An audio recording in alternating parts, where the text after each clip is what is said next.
pumasok dyan? Since po na nag-graduate po ako senior high, ito na po yung gusto ko pong pasukin. Bakit?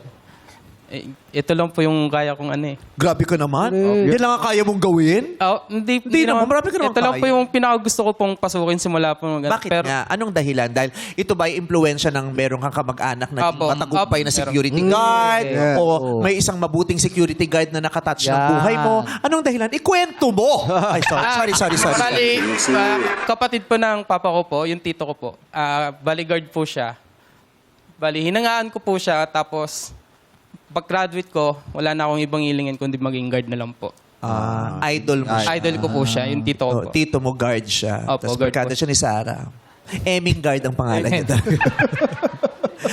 Tito niya si Eming guard. Okay.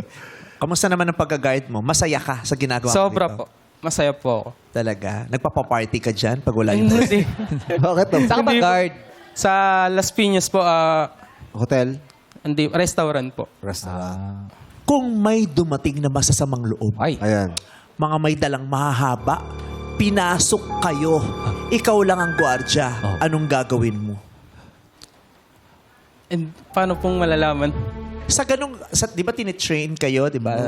Sa ganung pagkakataon, anong itinuro sa inyo sa training? Anong gagawin nyo pag ganung pagkakataon? May ganung sitwasyon daw. Pag, ma'am Natutukan ka na, wala ka na magagawa pa. Pag testing lang po sa pagtutok lang po ng baril at pag-ayos po ng ano. Yun ang tinuro sa inyo kung paano gagawin? Yun lang po yung naranasan ko po sa pag-training. Hindi tinuro sa inyo kung paano kayo haharap sa mga pagkakataon. Wala po pong hindi ko pa po natatry yun. Parang kulang ang training. Opo, kulang po ako sa training. Ako na training! Ako talaga? Pwede yun? Kasi syempre, lalo kunyari, merong nagwala sa loob ng restaurant. may nag-aaway. Paano mo haharapin? Oo. Bukod sa marunong kang gumamit ng barel, marunong kang gumamit ng stick, ano yan eh, yung pag-iisip Presence of mind. din, di ba? Presence of mind. Correct. Hahandle yung Oo. sitwasyon. Handa ba ang iyong utak para humarap sa ganong klaseng mga pagkakataon, di ba? Opo naman po. Handa po kami. Ano ang gagawin? Sa training mismo ha? Yung train-based na... Kung halimbawa, Walang pambayad. wala po pambayad tapos sila pa po yung nagrereklamo. Ikaw magbabayad. Hindi po. Kung halimbawa po, umamba na po sila, doon na lang po kami kikilos. Pero Anong gagawin mo pag umamba?